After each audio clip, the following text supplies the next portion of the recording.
Okay, so you're thinking of starting your own management consulting business, but kind of what do you do? What are the steps to take? What should you do first?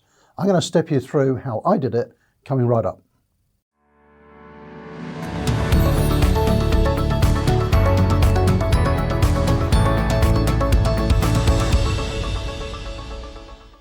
Okay, so I reckon there are basically 7 key steps to getting your own management consulting business started. And what I'm going to do is share this free report with you. And in there, I describe those 7 steps in a lot more detail. So, number 1, firstly, establish what services that you're going to be able to provide and how you're going to differentiate those. So regardless of what type of consultant you are, whatever area that you're providing advice in, try to think about who else is doing that in your industry and how you're going to do it slightly differently. Is it going to be in the method of delivery? Is it going to be in the pricing or resourcing? But try to have something that's a little bit different, excuse me, from the competition. And that's hard. In my space, I'm in supply chain and logistics consulting. There are so many players out there.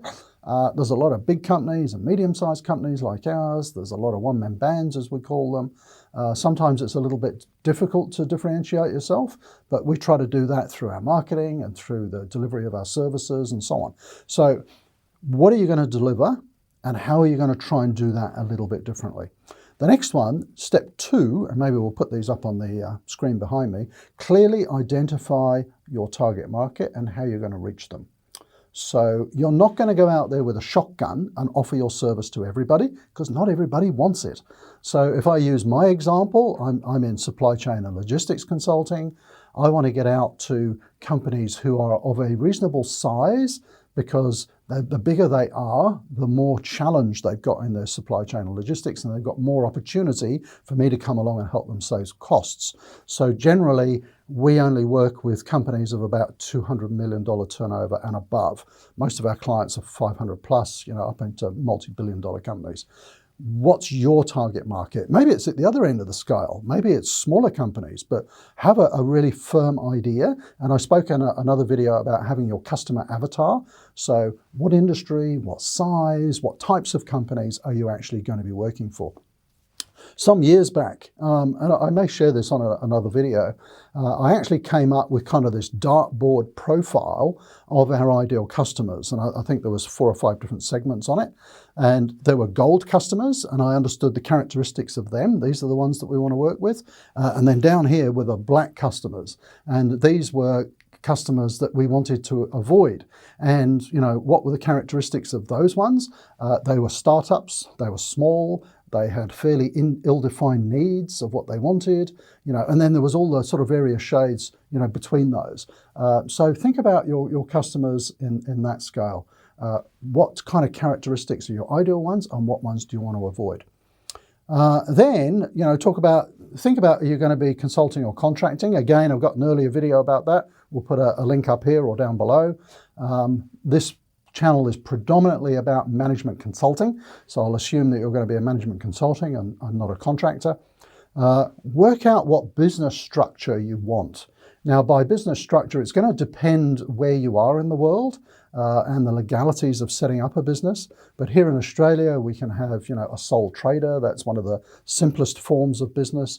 You can have a proprietary limited company. I think in the States, that's probably the same as an LLC. It's basically limiting your liability. You can have joint ventures.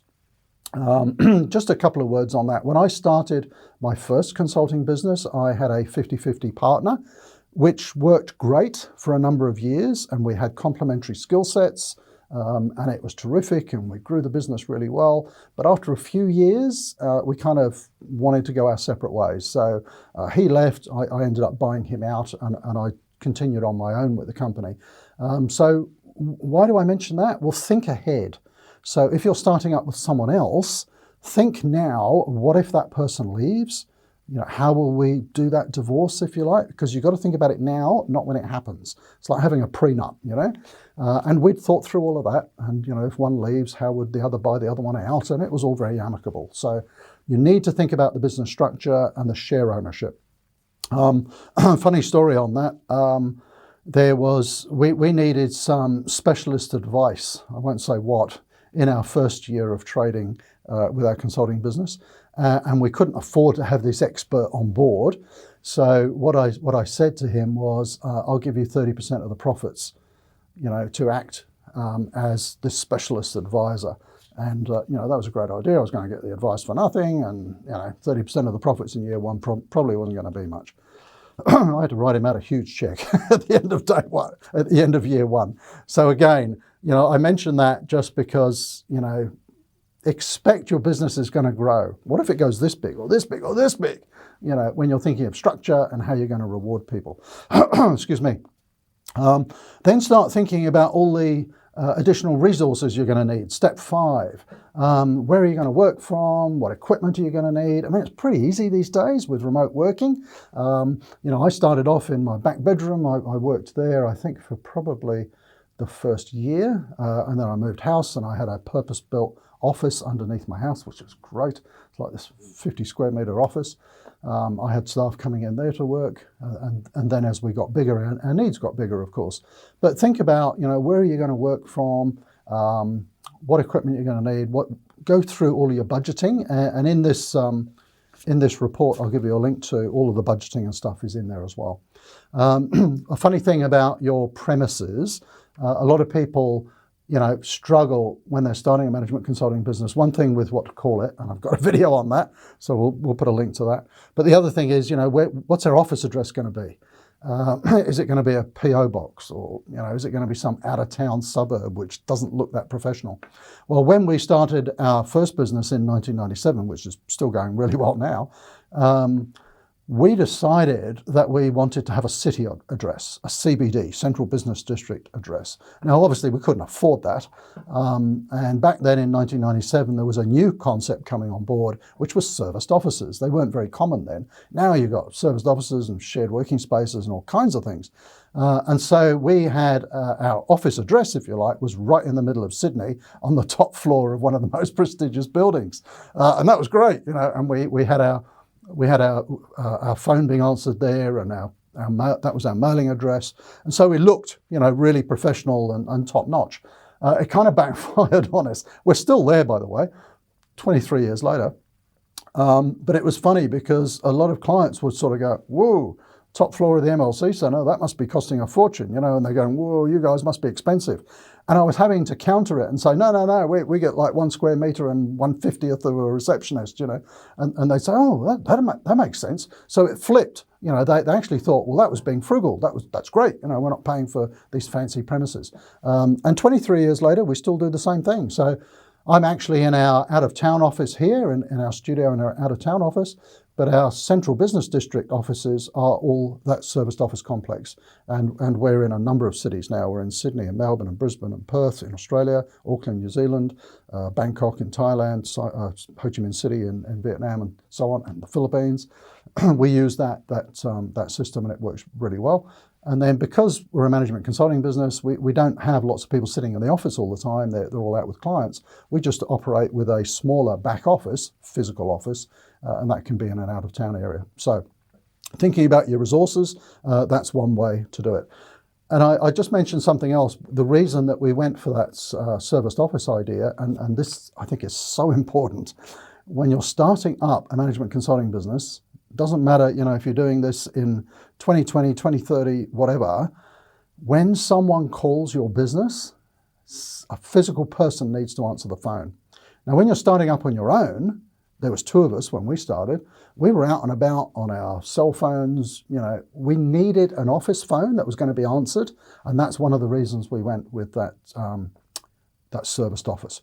Now we have a huge sort of back office admin set up with virtual phone numbers and all kinds of things. But when you're starting out, there is nothing worse than a client rings you and they get a voicemail. Please don't do that. You need someone answering the phone. Voicemail just sounds one-man band, not available. Next thing, so that's all the additional resources. So, what support do you need? Again, I'll put all that in this report. Number 6 is prepare an outline business plan. That is really important. It was interesting, the outline business plan that I have in this report that you can download, there's actually a page in here with our company structure. And funnily enough, I kind of looked at this about 10 years into the business and I thought, gee, that's actually our company structure. So why is this important? So I drew the structure of the business that I wanted to grow into. And of course, there was only 2 of us when we started. So there were 2 names in all the boxes. But it was a really interesting process. And then gradually, you know, other people's names were put in those boxes as we grew and more people came on board. So you'll see that in that report, and also, you know, how to do the budget and all that kind of stuff. So I've lost my page now. So the business plan, really important. Financial elements of that business plan, absolutely vital. And on another video, I talked about how much you should pay yourself. That should be an absolute minimum in the first year or 2. I'll put a link to that one or up here so you can see that one. Make sure your financial goals are in that business plan and really stick to it. And then, of course, you need your marketing plan. So much easier these days. You know, 95% of our marketing is online. As you're starting out, you can be doing a lot of that yourself, and then maybe you're going to need some extra resources. Again, we'll talk about that in a future video. But think about how you're going to reach in that marketing plan. Where are your ideal clients? Where do they hang out? How are you going to reach them? And you can reach them so cost effectively these days, and you're almost at 0 cost. But don't chase every bright, shiny object is one thing that I would say, and I have a habit of doing that. Even now, 23 years later. So by that I mean, you know, have one website that's really good with a blog, have one LinkedIn profile that's really good and being used. Over the years, my sort of social media presence has stretched a bit. I think I've now got 20 websites, 8 or 9 blogs. You know, I'm on LinkedIn. I think there's about 8 company pages on my LinkedIn profile. There's numerous social media accounts and so on. That needs a lot of resource to feed it.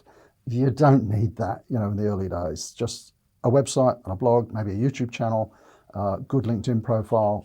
If your target market's on LinkedIn, maybe it's on Facebook.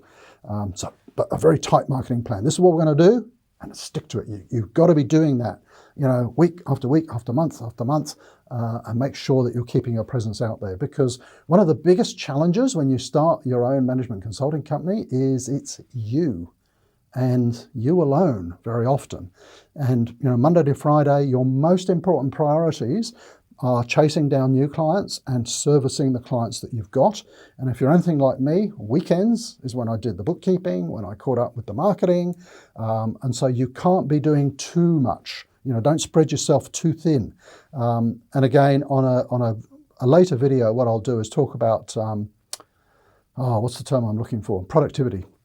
So, you know, and that's related to pricing your work for clients and so on. You ain't going to be billing every day of the week. You can't. You're probably going to be billing 60 or 70% of your time, because the rest of the time, you know, you're doing sales, you're doing marketing, you're doing admin and so on. You can bill. I have billed 100 hours in a week, almost killed me. But, you know, you need to be sensible about how you're allocating your time and your resources. Okay, so I'll put a link below to where you can get that handy guide, 7 steps to getting your business started. We'll leave it there for this week. If you found this interesting, or if you've got any questions, do comment below. I'll try and answer those all myself. Do share, like, all of that helps and encourages us to produce more content. If you're not subscribed, hit that subscribe button. You're mad. I'm going to be sharing everything on here. And also hit that bell, because then you'll get notified when new videos come out, and we bring them out every Wednesday. So thanks for watching, and I'll see you next week.